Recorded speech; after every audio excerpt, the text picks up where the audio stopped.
자, 우리가 이제 레위기 토라 포션으로 넘어와서 이제 레위기 봅니다. 자, 그러면 앞에서 우리가 좀 배웠던 것들을 한번 정리를 해볼게요. 자, 지난주에 우리 바이크라 하면서 지난주 거 한번 해볼까요? 지난주에 바이크라 그리고 그가 뭐 하셨다? 부르셨다라는 거예요. 이게 이제 바이크라가 레위기의 히브리식 이름이라고 그랬어요. 그죠? 예. 자, 쓰세요. 모르시면 쓰셔야 돼요. 자꾸 쓰다가 보면 말씀은 들으면서 쓰고 공부하면서 1년, 2년, 3년, 딱 3년. 그러니까 3년 공부하고 아니다 싶으면 떠나도 된다니까요. 예. 근데 3년 딱 돌아보면은 그 말씀이 66권 전체에 예수 그리스도의 그 구속사가 흐르는 게 딱 느낌이 와요. 예. 그럼 그때부터 이제 여러분의 신앙이 엄청나게 성장하는 거예요. 예. 꼭 기억하시기 바랍니다. 근데 이제 레위기라고 하는 이 우리 말 성경의 히브리식 이름이 바이크라예요. 이게 무슨 뜻이냐면은 그리고 그가 부르셨다라는 거예요. 그럼 레위기는 레위인들의 이야기가 아니라 히브리적으로 보면 원어적으로 보면은 오늘 우리의 부르심에 대한 책이다라는 거예요. 부르심. 예. 그래서 바이크라는 하나님께서 우리에게 그 백성들을 불러 모으시고 너희의 부르심이 이것이다라고 하는 것이 바이크라예요. 레위기란 말이죠. 그럼 우리의 부르심이 어디에 있어요? 레위기에서 하나님 불러 모으시고 바이크라 말씀하셨어요. 너희가 뭐 해야 된다? 제사해야 된다라고 했어요. 그래서 레위기 1장부터 5장까지가 뭐에 대한 얘기라고 그랬어요? 제사에 대한 얘기라. 제사법. 율법에서 제사법에 대한 얘기를 다룬다. 그러면은 이거는 아주 심플하게 보면 우리의 부르심이 어디에 있다? 제사, 곧 예배하는 것에 있다라는 거예요. 오늘 성도의 가장 크고 중요한 부르심이 예배에 있는 줄 믿으시길 바랍니다. 예배는 제가 지난주에 분명히 설명드렸지만은 오늘 제사적 요소가 강한 거예요. 예배는 우리가 그동안 포스트 모더니즘 사회를 지나오면서 예배가 문화적인 요소로 강하게 포장되어져서 예배가 마치 크리스천들의 문화처럼 보여지고 소개되어지고 전달되어져요. 물론 그것이 가지고 있는 중요한 기능은 복음을 효과적으로 전할 수 있다라고 하는 복음을 전할 수 있는 장이 열리는 탁월함이 있죠. 근데 그게 예배의 첫 번째 목적은 아니에요. 예배가 우리 가운데 주어졌을 때 가장 중요한 목적은 우리가 하나님께로 나아가서 그분을 섬기는 것에 있다라는 거예요. 네. 오늘 이 예배를 통해서 하나님을 섬길 줄 아는 백성들이 되시길 바랍니다. 그래서 예배 때요, 예배 잘 드려야 돼요. 예배 때 흐트러지면 안 돼요.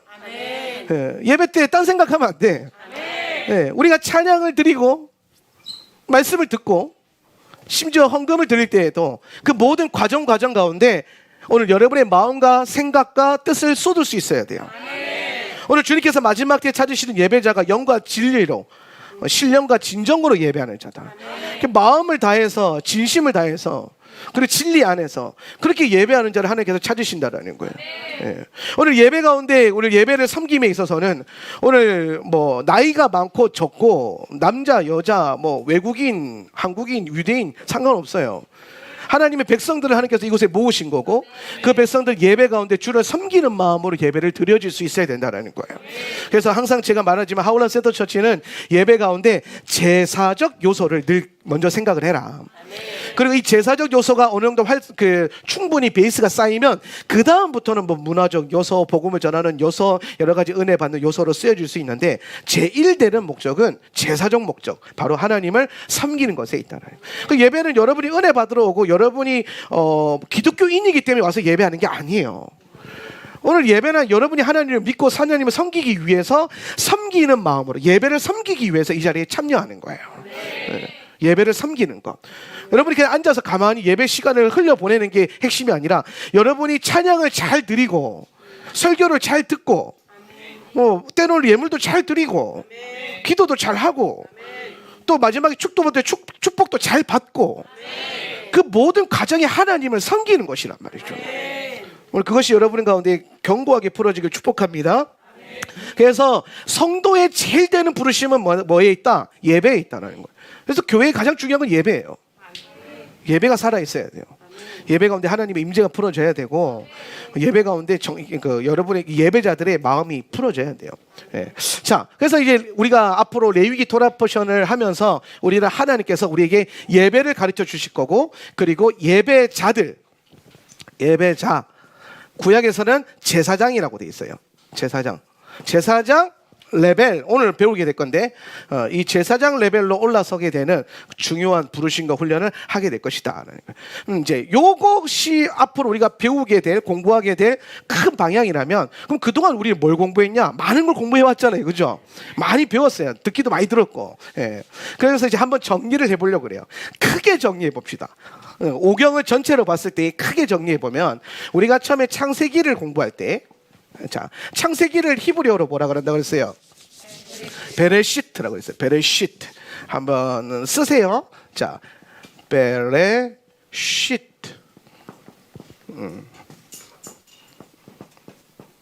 베레시트라고 했는데 베레시트라고 하는 것은 뭐에 대한 얘기냐면 가운데 이 로시라고 하는 단어가 중요하다고 그랬어요. 로시. 예, 로시는 뭐냐면 머리에 대한 얘기. 머리란 뜻이에요. 머리. 예. 그럼 창세기가 가지고 있는 중요한 핵심 가치, 핵심 주제가 뭐냐? 창세기는 우리에게 무슨 얘기하냐면 너의 머리가 누구냐라는 거예요. 네 머리가 누구냐? 그래서 창세기는 머리를 바르게 세우는 것, 머리가 바르게 세워지는 과정을 설명하고 있는 책이다라는 거예요. 예. 그래서 온 땅을 우주 만물을 창조하신 하나님께서 창조주이시다. 이것이 선포되어지면서 이 땅의 모든 만물의 머리가 예수 그리스도이고 하나님이심을 선포하는 거죠. 예. 오늘 그래서 이 창세기를 통해서 우리가 이 머리됨, 그리고 4대 족장의 이야기 기억나세요? 예, 4대 족장 아브라함, 이삭, 야곱, 요셉의 이야기를 통해서 어떻게 하나님의 머리됨이 세워져 가는가가 설명되어졌어요. 자, 그래서 창세기는 너의 왕이 누구냐, 머리가 누구냐에 대한 얘기고, 창세기 다음에 우리가 출애굽기 공부했어요. 출애굽기. 자, 출애굽기는 히브리어로 뭐라 그랬어요? 쉐모트라고 했어요. 그렇죠? 쉐모트. 예, 쉐모트. 쉐모트는 뭐에 대한 얘기라 무슨 뜻이죠? 이름들. 이름은 쉔은 뭐에 대한 얘기를 한다 그랬어요? 본질에 대한 얘기를 한다 그랬죠. 그렇죠? 그래서 이름은 본질, 바로 우리의 정체성에 대한 얘기를 한다라는 거예요. 정체성. 그래서 우리가 출애굽기를 이야기할 때에 그냥 이스라엘 백성들을 구원한 구원의 책이다라고만 이해하는 것이 아니라 히브리 관점에 봤을 때는 이제 이스라엘 백성들을 구원한 목적 자체가 이스라엘의 정체성에 대한 얘기를 하기 위해서 이 얘기를 하신 거라는 거예요. 그래서 출애굽기 시작할 때에 뭐라고 시작하냐면 이스라엘 백성들이 뭐로부터 출발해요? 바로의 애굽의 종으로부터 시작하죠. 그죠?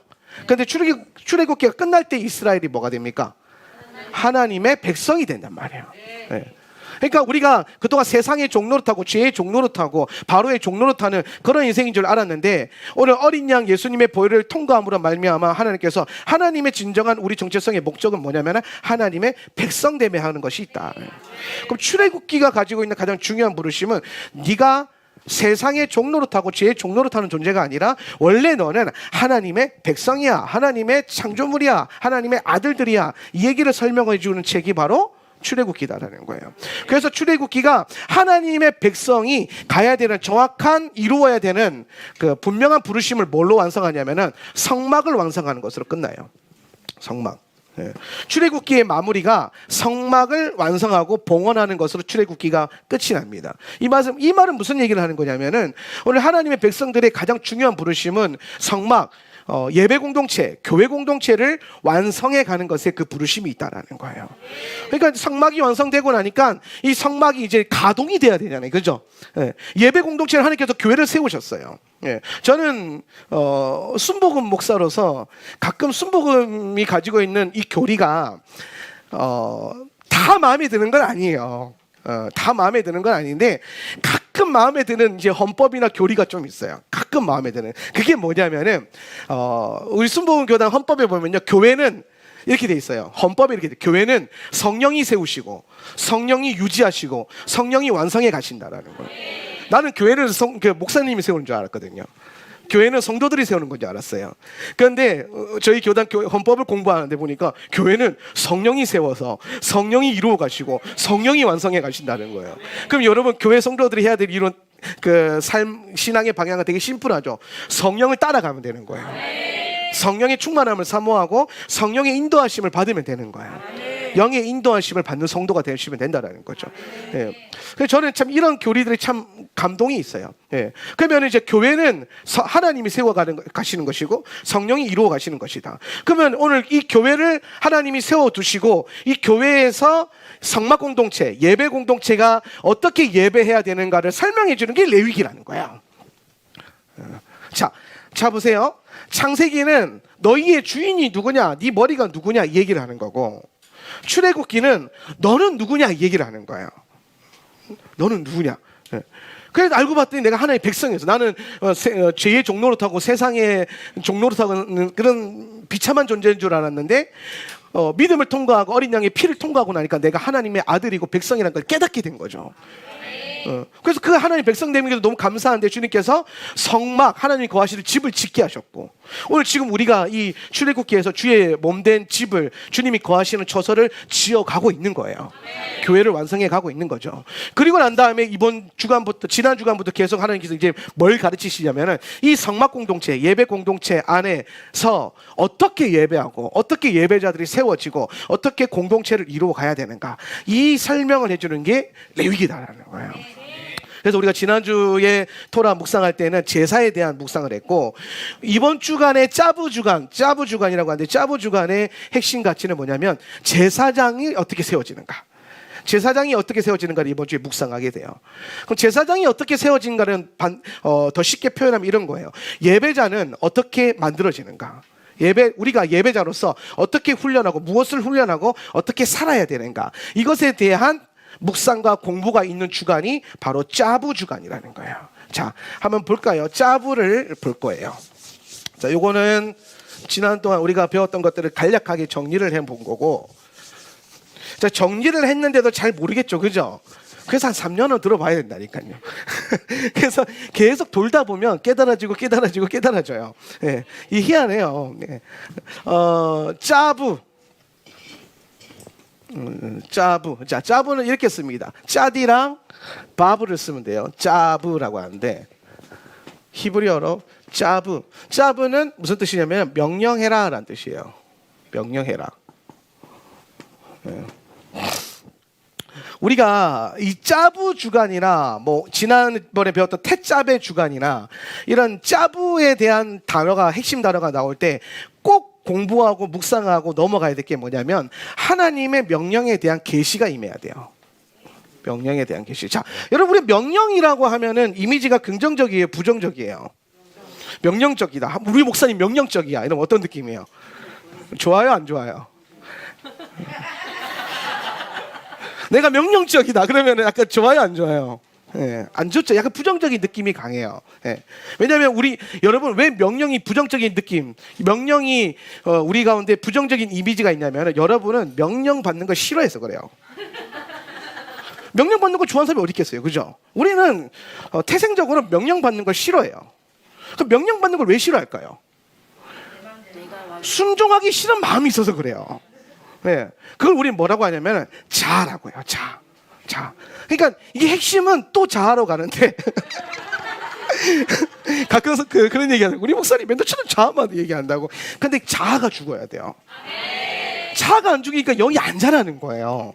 자아가 안 죽으니까 하나님의 기쁨이 안 깨달아지는 거예요. 자아가 안 죽으니까 신앙생활도 어떻게 해요? 자기 마음대로 해요. 경상도 말로 우리가 지조대로 한다 그러는데, 자기 마음대로 신앙생활하는 거예요. 자기 마음대로. 예. 근데 우리가 가만히 보면은 성경을 하나님께서 우리에게 주시면서 신앙생활은 이 말씀 위에 우리를 세우라 그랬단 말이에요. 오늘 여러분의 신앙은 여러분의 생각과 판단과 여러분이 학습되어진 지식의 수준으로 신앙생활하는 게 아니라 하나님의 말씀 위에 여러분의 삶을 올리고, 말씀이 기준이 되어서 여러분이 예수를 믿어야 돼요. 이게 예수님을 잘 믿을 수 있는 지침서고 교본이란 말이에요. 이게 기도의 집인 우리에게는 기도의 교본이기도 하고요. 예. 근데 문제는 우리는 그동안 이 성경을 그냥 은혜로만 받고 말씀대로 예수를 믿는 게 아니라 내가 들은 바대로, 혹은 생각한 대로, 내가 판단한 대로, 내가 깨달은 대로, 내가 알고 있는 지식의 수준만큼만 예수를 믿었단 말이에요. 근데 그 모든 게 다 모아놓고 보면은 다 자기 판단이 들어가 있어요. 내가 원하는 대로. 교회는 부르심이죠. 제가 여러분에게 늘 강조하는 거는, 교회는 내가 선택하는 게 아니에요. 근데 교회 요즘 성도들 중에서 요즘 한국교회 성도들 중에서 교회를 다 선택하잖아요. 교회를 찾아다녀요. 예. 근데 사실 교회의 가장 중요한 부르심의 목적은 교회는 소집되는 공동체고 교회는 그 부르심 앞에 그 부르심이 내가 있다면 그 부르심이 있는 자들을 하나님께서 모으시는 거예요. 여러분이 이 자리에 교회 여러분이 선택해서 온 것 같지만 아니라니까요. 여러분이 선택해서 왔을 때 제가 그랬잖아요. 가라고. 오지 말라고. 왜 그랬을까요? 부르심을 점검해 보는 거예요. 오늘 교회는 사람이 많아지는 게 중요한 건 아니에요. 사람이 많아지면 좋아요. 사람이 많아지면 여러모로 편해요. 그리고 사람이 많아지면 영향력도 생겨요. 그렇죠? 예. 오늘 제가 말씀을 가르치거나 설교를 하거나 강의를 하고 신학교 가서 강의를 할 때에 제가 일반적으로 정통 신학의 계열과 좀 다른 어떤 방향으로 설교를 많이 하죠. 흔히 말하는 히브리 관점이나 구속사라는 그동안 그 한국 교회는 조명되지 않았던 어떤 결로 성경을 많이 봐요. 히브리 원어로 많이 보죠. 그러면은 예를 들어서 교회 안에 제 설교를 듣는 성도들이 그 말씀을 듣는 교회 성도들이 많다. 한명진 목사가 목회하는데 거기 성도들이 많이 모인다더라. 그러면은 이상하게 권위가 생겨요. 안 생길 것 같아요? 생겨요. 근데 만약에 제가 이렇게 놀라운 신비와 비밀과 계시와 엄청난 은혜의 말씀을 막 전해도 막 그 10명 모인다 그러면 이상하게 권위가 떨어져요. 희한하죠? 그러니까 지금 뭔가 이상하게 잘못되어 있다는 거예요. 사람들이 영적인 가치를 눈에 보이는 것으로 판단하기 시작한다는 거예요. 그러니까 사람들이 이제 교회를 다닐 때에도 교회를 선택할 때에도 하나님의 부르심이 어디에 있는가 묻는 것이 아니라 내가 원하는 교회가 어떤 교회인가. 그래서 제가 그 크리스천 투데이에서 나온 질문 보니까 교회를 선택하는 몇 가지 큰 이유가 있어요. 성도들이 어떤 교회를 선택하는가. 첫 번째, 설교가 좋아야 된대요. 설교가 마음에 들어야 된다. 일단 거기서 우리 교회는 탈락. 설교가 좋은지 안 좋은지는 일단 잘 모르겠고, 일단 설교가 길잖아요. 명설교가는 25분 안에 끝내야 되는데 나는 명설교가 아니라 가지고 1시간 걸리잖아요. 남들 25분 가르칠 거 저는 1시간 걸려요. 그러니까 일단은 좀 아닌 것 같아요. 두 번째 교회를 선택한 기준이 뭐냐면 주차장이 있는가 없는가. 일단 우리 교회 또 탈락. 주차장 없어요. 다행히 나라에서 교회 잘 되라고 앞에 정방동 공영 주차장 만들어줬는데 그거 딱 올라갈 때부터 하나님께서 교회 잘 되라고 나라에서 교회 열심히 하라고 이렇게 지어주는 거예요. 그러니까 몇 가지 이유들인데 다 안 맞아. 이게 안 맞아요. 근데 가만히 보니까 각 기준이 뭐냐면 자기 기준이에요. 자기가 교회를 다니기에 편해야 된다는 거죠. 내가 교회를 선택할 때 내가 생각했을 때 편하고 좋고 내가 생각했을 때 내 마음에 맞는 교회. 근데 거기에 부르심이 없어요. 그게 되게 안타까운 거예요. 우리는 기도해 봐야 돼요. 물론 우리가 뭐 설교도 중요하고 예배 스타일도 중요하고 교단도 중요하죠. 뭐 주차장도 중요하죠. 차 있으니까. 근데 그 모든 중요한 것 요소 중에서 가장 먼저 여러분이 교회를 선택하는 핵심 가치는 여러분이 기도하고 예배하는데 하나님 부르심이 여기에 있는가 없는가 그걸 먼저 봐야 돼요. 하나님이 이곳에 나를 왜 보내셨을까? 하나님 나를 여기에 보내시는 게 맞는가? 이게 점검이 돼야 된단 말이죠. 그리고 그런 사람들만 오면 돼요, 사실은. 이 땅에 뭐 교회가 여기만 있는 것도 아니고 서귀포 제주도만 하더라도 교회가 400개가 넘어요. 그 안에서 좋은 교회가 얼마나 많습니까? 그런데 그 많은 교회들 가운데 내가 다녀야 될 교회는 하나님의 부르심이 있는 장소로 가야 된다는 거예요. 그래서 우리는 기도해 봐야 돼요. 그리고 항상 우리 부르심을 자꾸 점검을 해야 돼요. 부르심이 있으면 힘들어도 견딜 수 있거든요. 부르심이 있으면은 뭔가 마음에 안 들어도 해야 돼요. 어쩔 수 없잖아요. 부르심이 거기에 있으니까. 명령이라고 하는 것은 우리가 안에 있는 우리의 자기 기준이에요.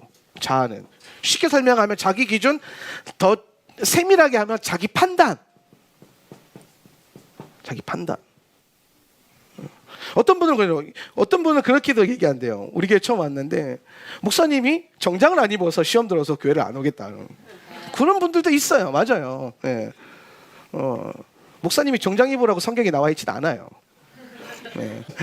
우리가 자아가 하나님의 명령에 계속해서 뭐 하냐면 대항하는 기준을 갖고 있어요. 그게 뭐냐면 내가 생각하고 가지고 있는 기준과 판단이 계속해서 하나님 명령과 부딪히는 거예요. 오늘 우리가 그러니까 믿음이라고 하는 이 하나님의 영적인 명령이라고 하는 이 차원을 잘 이해하려면 이 명령에 대해서 내가 절대적으로 순종할 수 있는 이 믿음이라는 것이 우리 안에 필요하다는 것을 깨닫게 되는데, 이 믿음은 결국에는 뭐로부터 기인하는 거냐면은 신뢰로부터 기인하는 거예요. 신뢰. 자, 목사님이 명령적이다. 이게요, 어떤 분들한테는 좀 불편할 수 있고요. 어떤 분들은 뭐 그게 어때서 이럴 수 있어요. 그죠? 네. 그러면 그게 어때요? 그 목사님이 명령적인 것에 대해서 불편하지 않는 사람들은 어떤 사람일까요? 그렇죠. 신뢰하는 사람들. 우리 목사님 어떤지 아는 거예요. 우리 목사님이 왜 그렇게 명령하는지, 또 우리 목사님이 그렇게 얘기했을 때에 그대로 내가 해도 되는 안정감. 한명진 목사님이 이렇게 많이 교회 안에서 이렇게 선포하고 나아갔을 때에 오늘 그것이 내가 막 분별해야 되고 판단해야 되고 고민해야 되고 막 기도 응답 받아야 되고 그런 요소가 아니라, 신뢰가 우리 목사님이 기도하고 하나님의 음성을 듣고 충분히 고민하고 그렇게 결정하셨을까요? 라고 하는 신뢰가 생기는 거죠. 그러면은 목사님의 어떤 방향과 명령과 여러 가지 목회 정책이 불편하지 않아요, 사실은. 그럼 그 불편하지 않은 감정의 핵심은 신뢰인데, 그 신뢰는 그냥 생기는 게 아니라는 거예요. 계속해서 경험되어지고 알아야 되는 거죠. 그럼 여러분, 하나님의 명령이요, 불편한 사람들이 있어요. 하나님이 우리에게 말씀하시는데 그 말씀이 어떤 사람들에게는 하나님이 말씀하시는 것도 불편해요. 하나님이 말씀하시는 것도 두려워요. 선뜻 잘 안 돼요. 왜? 하나님에 대한 그 영역에 대한 신뢰가 없어서 그래요. 이거는 그 예수님을 안 믿는다, 믿음이 없다 이런 문제가 아니라, 믿음에는 수많은 종류가 있다니까요. 구원에 이르는 믿음도 있고, 순종에 이르게 하는 믿음도 있고, 회개에 이르게 하는 믿음도 있고, 오늘 부르심을 감당할 수 있게끔 하는 믿음도 있는 거예요. 네. 근데 여러분 이 자리에 모였다는 건 다 여러분 구원받을 만한 믿음은 다 있다라는 거죠. 그죠? 네. 근데 구원받을 만한 믿음이 있어도 하나님의 부르심의 일 가운데 순종할 수 있는 믿음이 없을 수도 있어요. 믿음은 다양하다니까요. 오늘 그게 순종이 안 된다고 해서 여러분이 예수를 안 믿는 건 또 아니에요. 믿긴 믿어요. 근데 그 영역에 대한 신뢰가 없는 거죠. 그래서 우리는 그 수많은 신뢰들을 자꾸 얻기 위해서 뭘 보냐면 성경을 많이 읽으라는 거예요. 예수 믿으면서 성경 많이 읽으셔야 돼요. 성경을 많이 읽는 것은 지식을 많이 쌓으라는 게 아니에요. 이 성경 안에 나타나는 하나님의 우리에게 주시고자 하는 각종 다양한 믿음들을 취하라는 거예요. 하나님 이런 분이시구나. 읽다 보면요, 하나님 이런 분이시고 이런 분이시고 이런 분이시고 이런 분이시고 이렇게 깨달아지잖아요. 그럼 그만큼의 여러분 뭐가 생기는 겁니까? 하나님에 대한 신뢰가 생기는 거예요. 그리고 계속해서 그 신뢰가 쌓이다 보면 성경 안에 나타나는 수많은 하나님의 명령들이 판단되어지는 것이 아니라 순종되어진다는 거죠. 저는 이번 주간에 여러분이 가장 중요하게 묵상해야 될 것이 바로, 나는 하나님의 명령을 순종하는 믿음이 있는가, 아니면 오늘 하나님에 대한 그 명령에 대한 불편함이 있는가. 왜 꼭 명령이어야만 하는가? 하나님 은혜의 하나님이 아닌가? 하나님의 명령이 법조화되어서 내려온 게 뭐냐면은 율법이에요. 율법. 자, 여러분 율법이라는 단어를 들으면은 긍정적인 뉘앙스가 강해요, 부정적인 뉘앙스가 강해요. 자, 솔직해집시다. 교회 오래 다니는 사람들 말고 그냥 일반적으로 봤을 때 우리가 율법 그러면은 불편해요, 좋아요? 불편하잖아요. 왜냐하면 우리는 율법을 불편하게 배웠어요. 아니, 여러분이 나빠서가 아니라 오늘 그동안 이제 교회사에서 흘러오던 신학이 율법을 은혜에 반대되는 개념으로 자꾸 설명을 했다라는 거예요. 그러니까 하나님이 우리는 은혜를 주셔서 구원받게 했는데, 구약의 성도들은 율법을 지켜야만 구원을 받아라고 하는 말도 안 되는 이론이 어디서 나왔어요?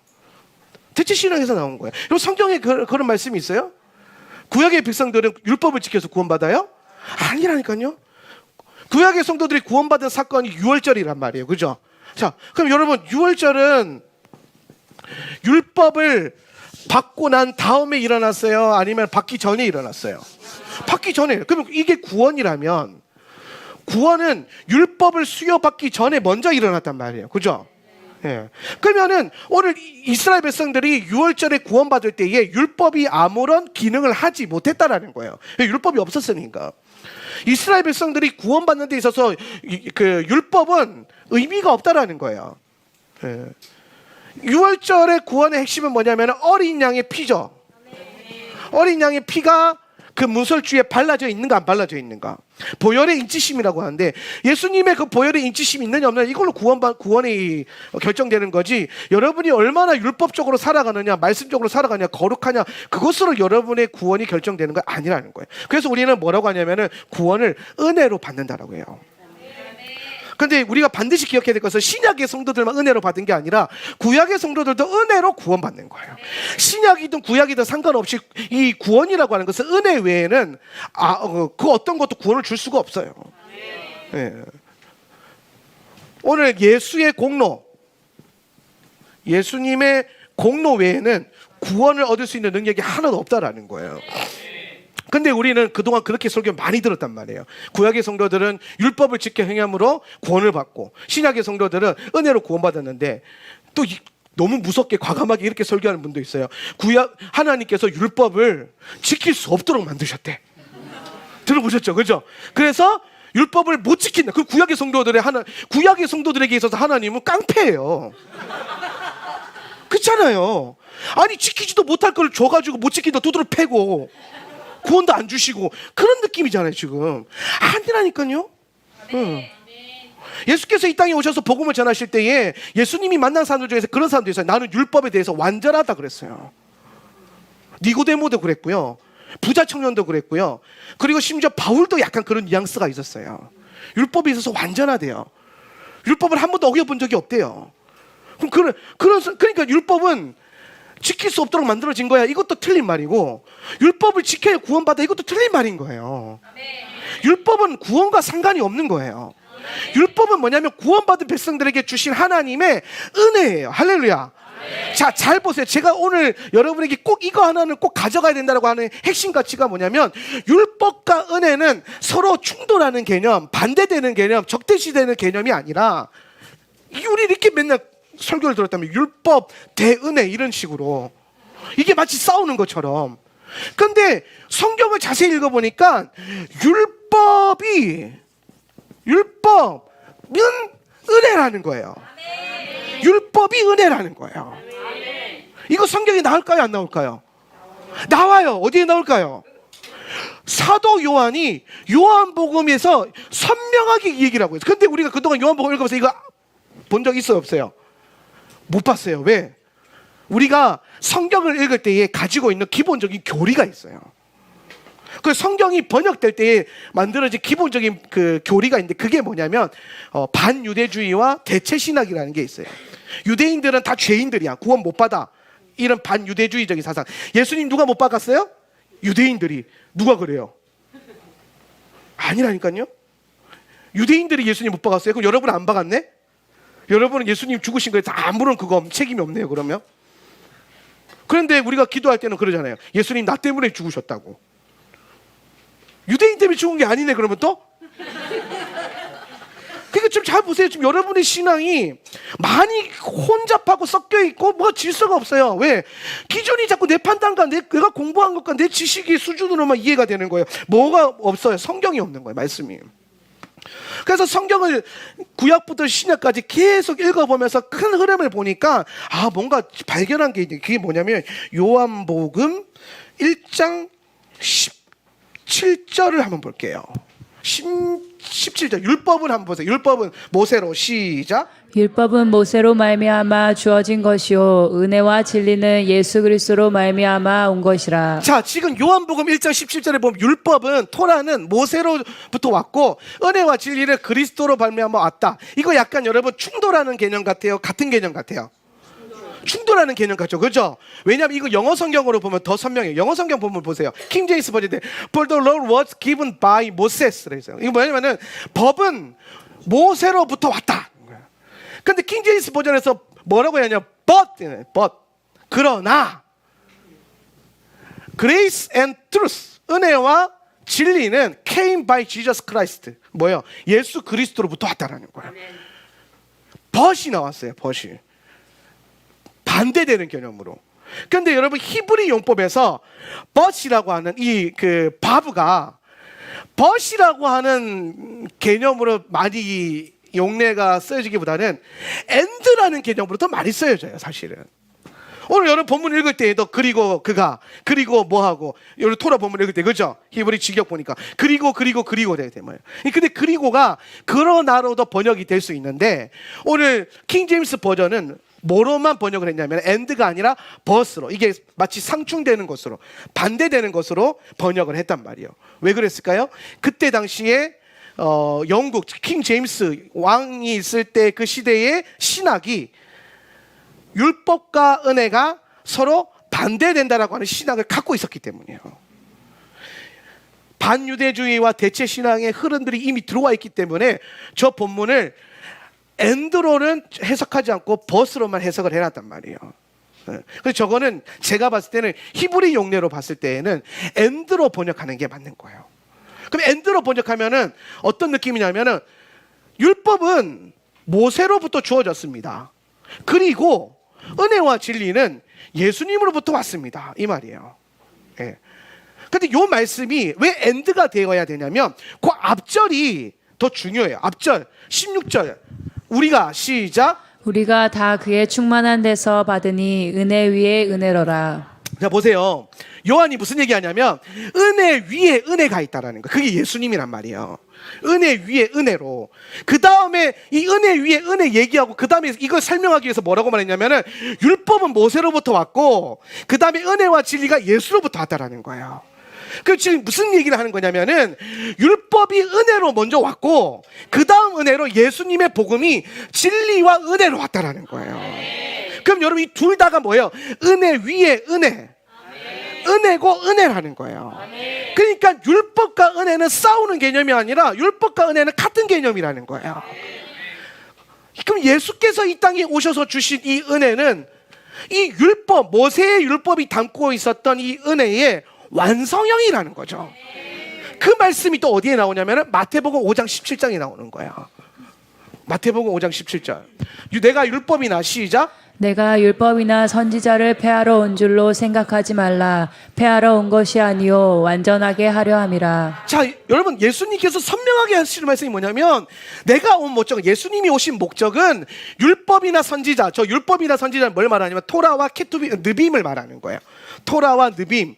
그러니까 오경과 선지서, 모세로부터 주어지고 하나님이 이스라엘 백성들에 주신 구약 성경을 폐하러 온 것이 아니라는 거예요. 예수님께서 뭐 하러 오셨다? 완전하게 하러 오셨다라는 거야. 완전하러 갔다. 그럼 보세요. 모세로부터 주어진 이 율법의 은혜가 결국에는 마태복음 5장 17절을 보니까 예수님의 복음을 통해서 완성된 은혜로 우리에게 주어진 거예요. 자, 이해되세요? 약간 이런 이게 깊게 표현해도 될지 모르겠는데 마트 가서 장 보다 보면 시음하잖아요. 예. 시음해서 먹어본 거예요. 그죠? 예. 근데 여러분 다 가지진 않았죠. 그냥 한 조각 먹어본 거잖아요. 그죠? 예. 그래서 그걸 먹어보고 그 산 거지. 다 가진 거지. 그 봉지를. 만두를 전체 한 봉지를 다. 한 봉다리를 다. 그래서 그 내가 이 만두 한 봉지를 사기 전까지는 일부분만 먹은 거예요. 구약은 모세를 통해서 주신 일부분의 은혜를 먹고 그동안 살아온 거예요. 유대인들이. 뭘 위해서? 진짜 은혜이신 예수님이 올 때까지. 이게 구속사라니까요. 구약을 이 텀으로 보는 게. 그래서 온전하신 예수님이 왔어. 내가 만두 한 봉다리를 다 이제 가진 거야. 이게 예수를 가진 거라고. 응. 그래서 내가 그것으로 말미암아 이제 뭐가 되는 거예요? 배부를 수 있고 만족을 누릴 수 있고 온전한 그것을 가진 거예요. 그럼 여러분 잘 보세요. 시험 때 먹었던 만두랑 내가 돈 주고 제값 주고 대가 지불하고 산 이 만두가 같은 만두예요, 틀린 만두예요? 같은 만두라니까요. 그 구약이 모세를 통해서 주어졌던 율법의 은혜가 복음, 이게 토라가 예수님을 통해서 주어진 이 복음과 다른 개념이 아니라는 거예요. 같은 거예요. 구약에서는 부분적으로 주어진 거고 신약에서는 완성형으로 주어진 거란 말이에요. 그러니까 여러분, 오늘 율법과 은혜가 싸우고 적대되는 벗의 개념이 아니라 엔드로 해석하는 게 맞다라는 거예요. 그러니까 율법은 모세를 통해서 왔습니다. 그리고 은혜와 진리는 예수를 통해서 왔습니다. 그게 바로 은혜 위에 은혜가 우리 가운데 주어진 겁니다. 그러니까 여러분은 은혜 위에 은혜, 갑절의 복을 받으면서 살아가는 성도들인 거예요. 완성형을 가진 거라고. 제가 신학교 가서 강의를 하면 신학교 학생들이 이제 그동안 기존 교회 목사님들 설교를 듣다 보니까 성경에 없는 전설과 같은 지식을 너무 많이 갖고 있어요. 성경에 없는 그 중에 하나가 뭐냐면, 목사님 구약은 이미 뭐 지나간 거고 신약을 봐야 되는 거 아닙니까? 저한테 그래요. 교수, 제가 구약 가르치러 왔는데 구약 가르치는 교수 앞에서 교수님, 근데 구약은 지나가지고 신약을 많이 봐야 되는 거 아닌가요? 그럼 내가 한마디 하는 거예요. 예. 지나갔다라고 하는 것도 이게 틀린 말이고요. 구약 선지서의 70%는 아직 재림을 통해서 완성되는 거기 때문에 아직 완성된 게 아니에요. 구약은 지나간 게 아니에요. 아직도 진행되고 있는 거예요. 예. 그리고 더 나아가서 제가 그 얘기예요. 드라마가 최종화로 종결됐다고 중간에 안 볼 거냐. 내가 드라마 보고 있었다면 1편부터 5편까지. 근데 내가 늦게 봐가지고 재방송으로 1편부터 5편까지 보고 있었어요. 근데 내일 최종화를 한대. 그래서 결론이 다 났어, 드라마가. 그러면 여러분 1편부터 12편까지 다 봐야 온전한 걸 취하는 건데 5편까지 보다가 최종화 됐다가 안 볼 거예요. 에이, 결론 났네, 안 봐. 그런 사람이 있어요, 없어요? 없다니까요. 보던 거 마저 끝까지 봐야죠. 전체 다 알아야 될 거 아니에요, 그죠? 예. 오늘 완전하기 때문에 더 재밌게 보는 거잖아요. 완전하기 때문에. 오늘 여러분이 이 복음이라고 하는 것이 예수님을 통해서 완성된 것이 우리에게 주어졌는데, 그렇다고 해서 그동안 계속해서 진행되고 있었던 이 구약의 계시들을 우리가 안 볼 필요는 없다라는 거지. 예. 이거는 약간 이제 미디어적인 측면으로 설명을 한 거고, 더 나아가서 애초에 구약과 신약을 나눈다는 이 개념 자체가 틀린 거예요. 구약과 신약을 나눈 거는 정통 교회에서 일어난 일들이 아니에요. 마르시온이 그 영지주의를 창궐시킬 때에 자기 교리를 합리화시키기 위해서 구약이 없어져야 되니까 구약을, 그 토라를 구약으로, 옛 언약으로 말하고, 예수 1세기 문서들은 신약, 새로운 언약. 그래서 새 언약만 보면 돼. 그러면서 막 쥐고 만졌단 말이에요. 근데 구약에 큰 그 베이스 되는 은혜가 없으니까 이 위에 있는 열매를 제대로 못 보는 거예요. 예. 우리가 구약과 율법, 이거 여러분이 이번 타이밍에는 좀 개념을 확 잡고 가야 돼요. 그래야 앞으로 계속 말씀 공부할 때 도움이 많이 돼요. 자, 이런 거예요. 나무가 이렇게 있어요. 네. 이게 성경이라고 칩시다. 그럼 여기 이 나무가 뿌리를 이렇게 내리고 있잖아요. 뿌리를. 그죠? 이 뿌리가 뭐냐면 언약이에요. 이 뿌리가 언약. 네. 언약을 우리는 뭐라고 하냐면 토라라 그래요. 토라, 오경. 토라가 뿌리예요. 예. 그래서 우리가 히브리 뿌리라 그러죠. 히브리 뿌리. 그래서 이 하나님의 언약과 토라에서부터 이제 싹이 나가지고 나무가 자란 거예요. 예. 그래서 이 큰 나무 자란 이게 이제 구약이에요. 구약. 그런데 이제 이 구약의 나무를 하나님께서 언약을 통해서 이 나무를 자라게 하신 데는 뭐가 있어요? 뭐가 목적이에요? 나무의 목적이 뭐가 있어요? 열매 맺는 거. 열매 맺는 거. 이 열매 맺는 거. 이 열매가 뭐냐면 예수님이에요. 이 열매가 예수님이라고. 예수께서 오시는 그날까지 주님께서 이 나무를 자라게 하신 거예요. 그래서 오셔서 이 나무에 맺힌 열매가 예수고 이게 신약이란 말이야. 예. 그리고 이게 첫 열매이신 예수님이고, 이 첫 열매가 맺혀지고 난 다음에 따서 하나님께 드려지면 나머지 열매들이 맺히죠, 그죠? 이 나머지 열매들이 뭐예요? 교회란 말이에요. 교회. 예. 그래서 예수님께서 부활의 첫 열매가 되셨다라고 하는 것. 부활의 첫 열매. 그러니까 첫 열매로 오셔서 하나님께로 부활의 열매로 드려지고, 부활의 첫 열매로 드려지니까 나머지 열매들을 이제 추수할 때가 다가오고 있는 거예요. 그럼 이 열매가 언제 추수되냐? 예수님이 이 땅에 오셔서 그 주인이 재림하시면 열매를 수고하시는 거예요. 예.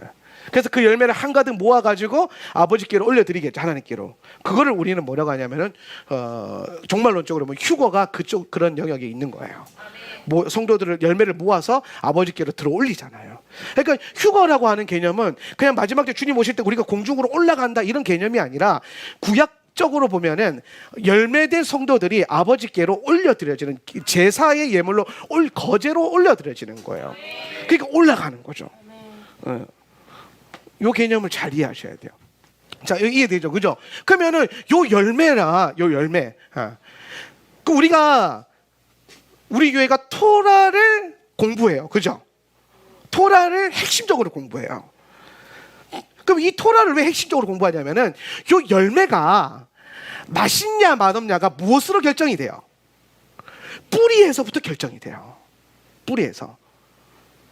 요거 이해가 돼요? 네.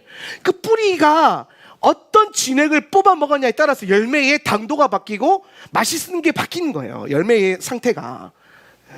그러면 이제 우리는 열매만 따먹어서 열매로만 자꾸 분별하는 게 습관이 되어 있어요. A급, 특급, B급, 파치 막 이렇게. 그렇죠?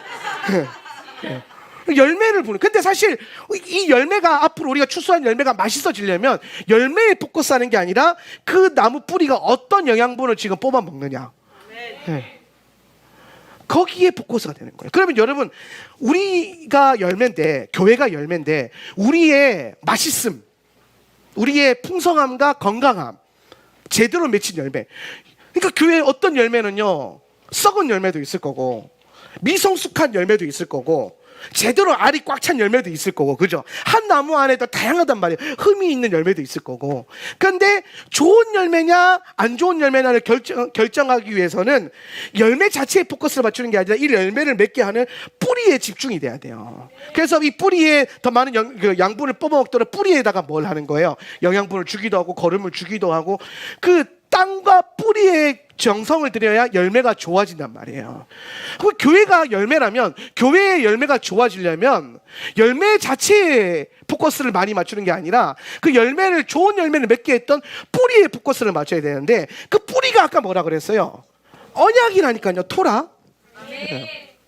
아니 왜 하울란 센터처치는 토라만 공부합니까? 매주 토라를 봅니까? 이거 열매 잘 맺으려고 하는 거예요. 열매를 잘 맺으려고.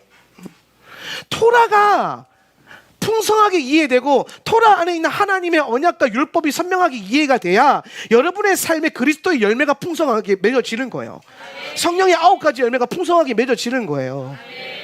열매 맺고 싶어가지고 열매 근데 그 좋은 열매가 맺혀지는 게 아니라니까. 땅에 포커스를 해야 되고요 뿌리에 포커스를 해야 돼요. 뿌리가 썩으면 안 돼요. 열매가 멀쩡해져도 뿌리 뭐 썩기 시작하잖아요. 뿌리가 썩을 때 열매가 일순간적으로는 멀쩡해요. 근데 점점 나무는 죽어버려요. 뿌리가 썩어버리면. 근데 올해 열매가 아무리 안 좋더라도 뿌리를 잘 보존해가지고 뿌리에 좋은 영양분을 먹이고 그 뿌리를 온전케 하면 그 다음에는 반드시 좋은 열매를 맺는다니까요. 오늘 교회가 성도들이 삶에서 하나님의 풍성한 열매를 맺게 하는 데 있어서는 어디에 포커스를 맞춰야 되냐면은 뿌리 되는 언약에 포커스를 맞춰야 되는 거예요. 자, 여러분 예수 믿으면 구원받죠? 예수 믿으면 구원받아요. 여러분 예수 믿으십니까? 그럼 여러분 구원받았어요. 여러분 오늘 죽어도 천국 갈 수 있어요. 와, 대박이죠, 그죠? 그러면 예수를 믿으면 왜 구원받아요? 여러분 세상 사람들은 예수를 믿으면 구원받는 거 믿어요, 안 믿어요? 안 믿어요. 못 믿어요. 못 믿어요. 근데 여러분 믿어요, 안 믿어요? 뭘 보고 믿어요? 그렇죠. 말씀에 기록되어 있잖아요. 하나님이 그렇게 약속하셨잖아요. 그래서 그것 때문에 내가 구원받는다는 걸 알아요. 그것 때문에 구원받는 거예요. 그러니까 사실은 여러분 잘 보세요. 구원은 사실은 믿음으로 받는 것처럼 보이는데 믿음으로 구원받는 게 아니라 사실은 언약으로 구원받는 거예요. 내가 믿을 때 구원받는다라고 하는 언약이 먼저 있었기 때문에 그 언약이 능력이 있어서 내가 믿어서 구원받은 거예요.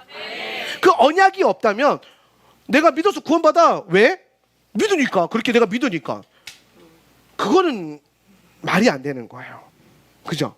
근데 우리가 이 성경 66권을 통해서 발견하게 된 게 뭐냐면은 믿을 때에 구원받는다는 언약이 인류 역사와 성경사와 구속사를 통해서 흐르고 있잖아요.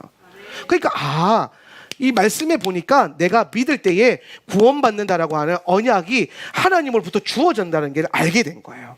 그리고 이 성경의 말씀이 역사적으로 성취된 것을 보고 이게 틀린 말이나 헛소리가 아니라 진리라는 것을 알게 된 거예요. 그러니까 이 진리의 말씀에 기록된 믿을 때에 구원받는다는 언약은 실제로 우리의 삶 가운데 영향을 준다라는 거죠. 이게 깨달아진 거예요. 그러니까 결국엔 뭐예요? 언약이 우리를 구원한다라는 거예요. 언약이 우리의 삶을 풍성하게 한다는 거죠. 그리고 더 나아가서 또 이거 이원론적으로 생각하면 안 돼. 그러면은 믿음이 아니라 언약, 이게 아니라 언약과 믿음이 같은 거예요. 율법과 은혜가 같다라고 했던 것처럼 이게 구약과 신약이 다른 게 아니라 같은 거예요. 같은 얘기를 하는 거예요. 무슨 얘기? 구약은 예수께서 오신다 이 얘기하는 거죠. 그죠? 구속사적으로 보면 오실 예수 그리스도. 신약은 뭐예요? 오신 예수 그리스도. 구약의 성도들은요 오실 예수를 보고 믿은 거예요. 그걸로 구원받은 거예요. 신약의 성도들은 뭐라고 해요? 오셨던 예수님을 보고 구원받은 거예요. 시제가 다른 거지 믿음으로 구원받는 건 동일한 거예요. 그러면 구약에 나오는 모든 말씀과 언약과 신약에 나오는 모든 계시와 복음이 다른 개념이 아니라 같은 개념이고 완성된 개념이고, 이거 신약은 열매고 구약은 뿌리라는 거예요. 그렇다고 해서 뿌리만 또 있으면 돼요? 뿌리만 온전하고 나무는 멀쩡한데 뭐가 없어? 열매가 없어. 그러면 또 망하는 거예요. 그 열매 없어서 망한 게 이스라엘이죠. 2000년 전에. 2000년 전에 이스라엘. 열매이신 예수 그리스도를 못 받아들여가지고 열매 맺지 못한 나무. 그래서 예수님이 그 무화과 나무를 저주하잖아요. 열매가 없다고. 그게 이스라엘을 저주하는 거란 말이에요. 그런데 마지막 때에 주님께서 뭐라고 합니까? 이 나무가 다시 살아나면서 어떻게 됩니까? 열매를 맺게 하잖아요. 그럼 또 마찬가지로 나무는 신경 안 쓰고 열매만 또 가지면 안 된다는 거예요. 유대교는 열매가 없어서 문제고 기독교는 열매밖에 없어서 문제고, 그러니까 기독교는 열매에 포커스가 치니까 번영복음과 번영신학이 강한 거고, 이 유대교는 나무나 뿌리밖에 없으니까 뭐가 강한 거예요? 율법이랑 전승이랑 이 언약이 강한 거예요. 그럼 에베소서 2장에서 저 뒤에서 제가 써붙여준 말씀대로 에베소서 2장에서처럼 이 유대인과 이방인의 원수된 담을 예수께서 허무셔가지고 이 둘로 한 세 사람을 만들겠다는 거예요. 그럼 예수님의 목적은 뿌리를 보존한 온전한 나무에 예수님의 이방인들이 맺었던 그 열매를 갖다 붙여가지고 이 둘로 하나 되게 하신다는 거예요. 이걸 우리는 뭐라고 하냐면 원유맨, 한 세 사람의 비전이라고 하는 거예요. 그 원유맨이 이 마지막 때에 완성되어져가는 온전한 교회고, 그 한 세 사람이 하나님 나라에 들어가는 거란 말이에요. 이 개념을 여러분이 선명하게 알아야 됩니다. 자, 그러면은 자 보세요. 명령이 법조화돼서 우리에게 주어진 게 율법이라고 그랬어요. 그러면 하나님의 명령은 은혜라 그랬죠. 그러면 명령과 은혜가 연결이 되어져 있다라는 거예요. 그래서 하나님의 율법과 명령은요, 우리를 올가매거나 속박하기 위해서 주어진 것이 아니라 하나님의 은혜로 주어진 것이다. 그럼 율법이 가지고 있는 은혜는 뭐냐? 요거 좀 봐야 돼요. 자, 율법이 가지고 있는 은혜. 율법은 어떤 은혜인가? 복음은 또 어떤 은혜인가? 은혜 위에 은혜라고 했는데 율법이 가지고 있는 은혜는, 자 밑에 있으니까 율법은 뭐라냐면은 이제 여기서부터 뭐가 나와요? 죄가 나와요. 죄로부터 우리를 뭐예요? 보호하는 거예요. 율법은. 자, 율법은요 울타리예요. 율법은 울타리다. 오늘 오전 설교는 요거만 해야겠는데, 이게 A번인데 A번하고 오후 설교 때 B, C 다 할 거예요. 그러니까 오늘 오전 예배 들으신 분들은 2부 예배 설교 꼭 들으세요. 집에 가서 유튜브로. 그럼 2부 예배 드린 성도들 어떻게 되겠어요? 1부 예배 설교 꼭 들어야겠죠. 그죠? 이렇게 하나만 먹으면 안 돼요. 둘 다 먹어야 돼요. 나무의 열매가 맺혀야 되지. 교회 안에 1부는 나무만 가져가고 2부는 열매만 가져가고 그러면 안 돼. 둘 다 가져가셔야 돼. 자, 율법은요 죄로부터 우리를 보호하는 거예요. 이게 왜 왔냐면은, 자 이게 갈라디아서 말씀을 좀 봐야 되는데, 갈라디아서 3장 자 19절 말씀. 그런즉 율법은, 읽어보세요. 시작. 그런즉 율법은 무엇이냐? 범법함으로 더하여진 것이라. 천사들을 통하여 한 중보자의 손으로 베푸신 것인데 약속하신 자손이 오시기까지 있을 것이라. 자, 율법이 뭐냐면요, 율법이라고 하는 거는 범법 때문에 왔대요. 범법. 그러니까 율법은 애초에 하나님이 우리에게 주시고자 하는 목적이 아닌 거예요. 자, 이거 이해되세요? 하나님이 원래 우리에게 주시고자 했던 것은 뭐냐면 율법이 아니라 언약이에요. 언약. 언약이 뭐냐? 항상 여러분 모든 것의 시작은 언약이에요. 약속이라니까요. 약속이 기인돼 있기 때문에 우리가 오실 예수님을 기다리는 거고, 약속되어 있기 때문에 교회를 이루어가는 거고, 약속되어 있기 때문에 우리가 신앙생활을 하는 거란 말이에요. 이게 다 언약으로 이루어져 있는 거예요. 여러분 예수 믿으면 복 받죠, 그죠? 왜요?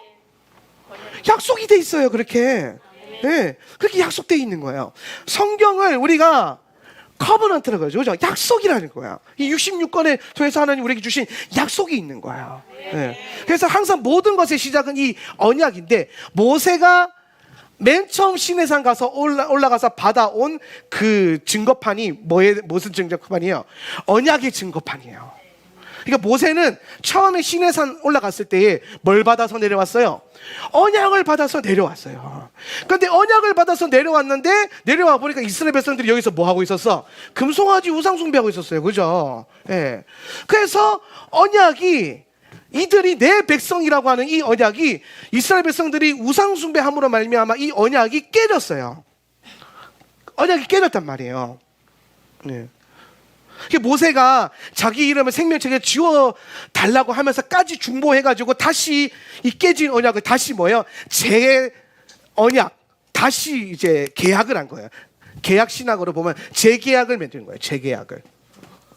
그래서 두 번째 모세가 등반을 또 하는 거예요, 시내산에서. 근데 처음에는 언약을 받아서 내려왔고, 내 백성이다. 그런데 죄로 인해서 이 언약이 파기가 되니까 두 번째 계약을 맺을 때는 하나님께서 이 언약을 주시면서 동시에 범법함이 있는 이스라엘 때문에 뭘 주시냐면 율법을 같이 주신 거예요. 여기서 언약과 플러스 율법을 주신 거예요. 이게 지금 갈라디아서 3장 19절 그 얘기를 하는 거예요. 하나님이 원래 언약을 주셨는데 이스라엘의 범법함 때문에 율법을 주셨다라는 거예요. 그 율법은 왜 주신 거예요? 이스라엘이 범법함으로 언약을 깨지 못하게 하기 위해서. 그래서 율법이 가지고 있는 가장 핵심적인 기능은 뭐냐면은 언약을 보호하는 거예요. 오늘 여러분 율법이라고 말하면 약간 노이로제적인 경향이 있는 분들이 있는데, 그동안 그렇게 배웠으니까 율법이라고 말하지 말고 말씀이라고 한번 생각을 해요. 반대로 한번 이해해 봅시다. 다른 단어로. 하나님이 우리에게 말씀을 주셨는데, 이 말씀을 주실 때는 이 말씀은 다 원래 처음에는 언약으로만 채워져 있었다는 거예요. 언약으로만. 그런데 이 언약만 줬더니 이스라엘 안에 있는 자아와 죄성으로 인해서 이 언약이 깨져버린 거예요. 약속은 뭐예요? 깨라고 있는 거야. 이런 정신이 있는 거야. 그래서 이 약속이 깨져버렸어. 근데 하나님 입장에서는 하나님과 백성과의 언약이 깨지면 돼요, 안 돼요? 안 되는 거예요. 그래서 이 하나님께서, 당신께서 우리의 연약함 때문에 이 언약을 보호하기 위해서 당신이 직접 이 언약을 둘러 진치신 거예요. 울타리를 세우신 거지. 네. 그게 뭐냐면 율법이라는 거예요. 그래서 율법이 뭐라? 울타리라는 거예요. 뭐로부터? 죄로부터 우리를 보호하는, 우리의 뭘 보호하는? 하나님과 우리의 언약을 보호하는 언약. 여러분은요 그냥 구원받는 자가 아니라 언약의 후사라고 돼 있어요, 그죠? 히브리서 말씀에 보면 믿는 자들은 언약의 후사예요. 언약의 상속자예요. 오늘 우리에게 있는 가장 탁월한 것은 언약이에요. 모든 것은 언약이에요. 이 언약 때문에 구원받는 거고, 언약 때문에 잘 되는 거고, 언약 때문에 예수님을 기다리는 거고, 언약 때문에 하나님 나라 들어가는 거예요. 근데 문제는 그 언약을 깨려고 하는, 회방하는 존재들이 있다는 거예요. 그 언약에 해당 사항이 없는 자들, 원수들, 마귀들, 죄의 거짓의 아비. 그래서 율법을 가지고 하나님이 이 죄로부터 우리에게 주신 언약을 보호하도록 율법으로, 이 법으로 딱 진친 거예요. 법으로. 그래서 죄가 이 법이 세워져 있기 때문에 이제 이 죄가 함부로 우리 언약을 깨러 들어올 수 있어요, 없어요? 없어요. 그래서 여러분, 마귀가 여러분을 공격해서 죄 짓는 게 이제 아니게 된 거예요. 마귀 탓하면 안 돼요. 이제는 내가 그 죄의 문을 연 거예요. 내가 죄를 선택하는 거예요.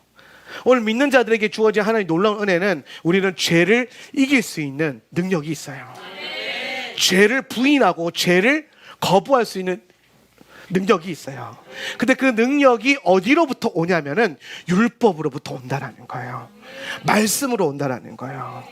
그럼 여러분이 하나님의 말씀을 율법 안에서 산다면, 말씀 안에서 산다면 원수들은 이 말씀을 넘어 들어와서 우리를 해칠 수 없다라는 거죠. 근데 문제는 내가 이 울타리를 넘어갈 수 있다는 거죠. 귀신이 넘어 들어온 게 아니라 내가 넘어가서 놀다가 붙잡힌 거야. 왜? 말씀이 너무 답답하게 느껴지는 거야. 말씀대로 사는 게 너무 불편한 거지.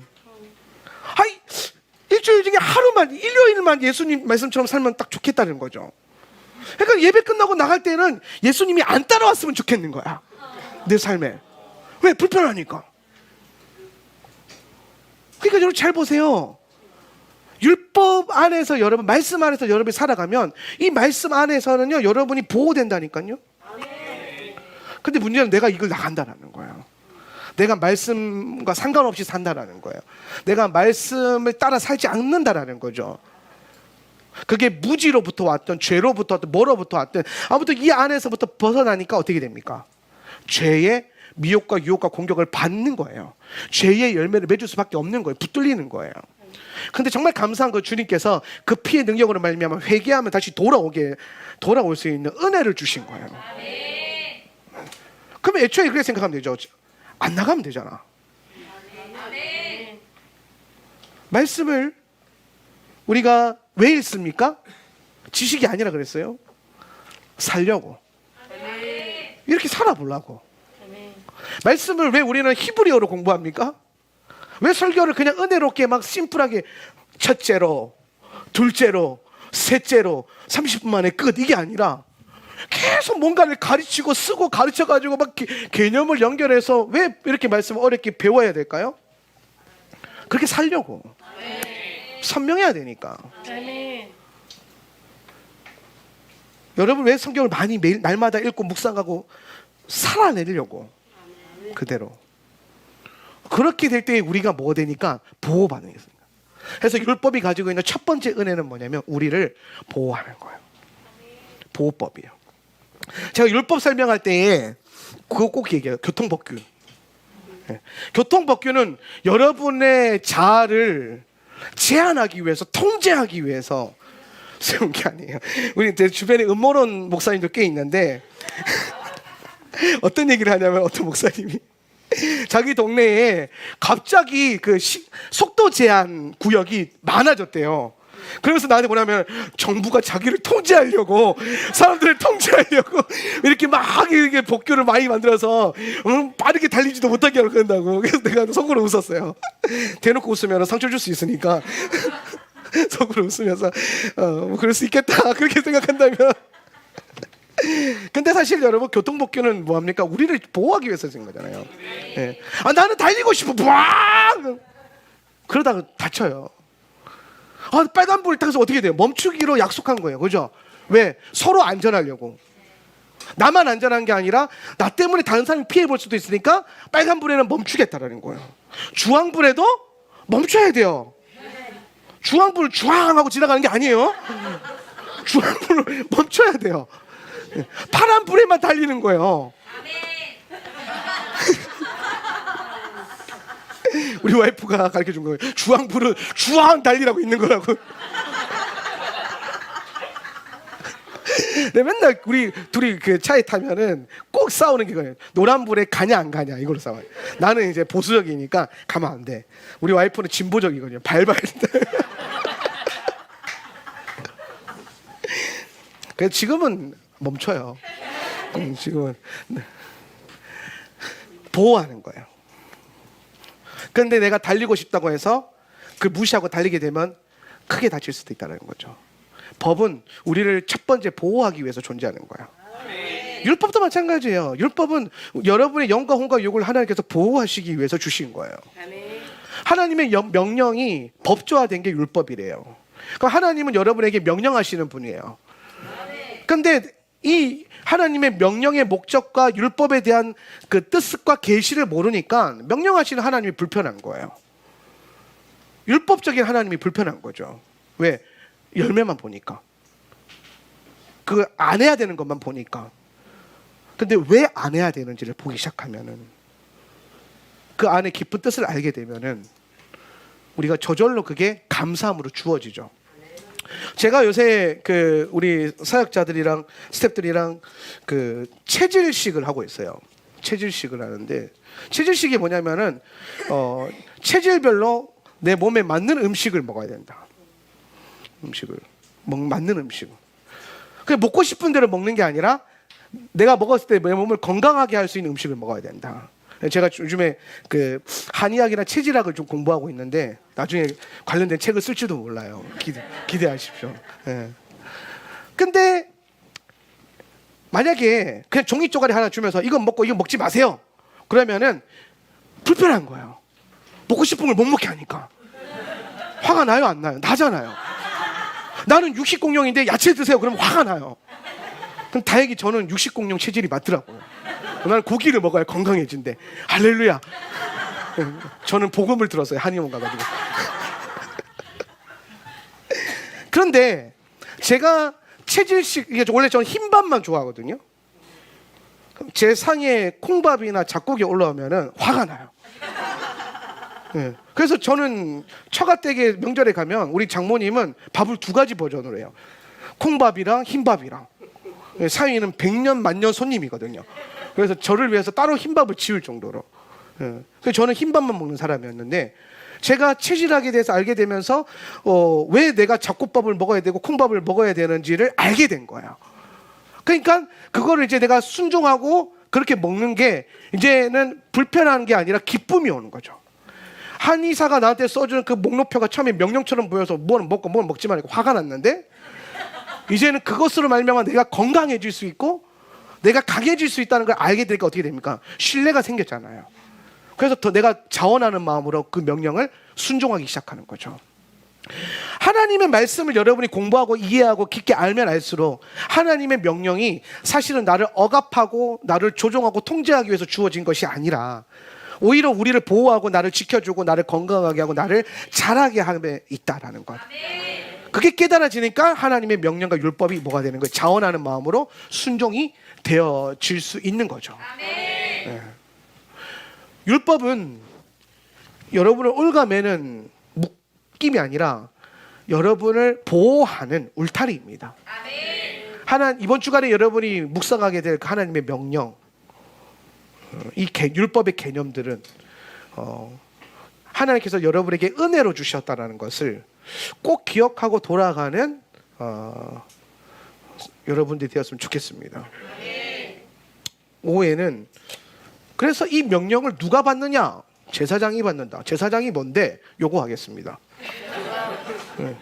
그래서 오후 설교 때는 제사장에 대한 계시가 풀어질 거고, 오늘 오전에는 율법에 대한 우리 오해를 좀 풀고 계시를 나눴는데, 이거 하나 기억하세요. 율법이 은혜다. 은혜와 율법은 싸우는 게 아니라 같은 거다. 은혜 위에 은혜. 꼭 기억하고 돌아가셔서 여러분 율법을 묵상하고 토라를 공부함에 있어서 자원하는 마음으로 기쁨으로써 순종되어지는 은혜가 있기를 축복합니다.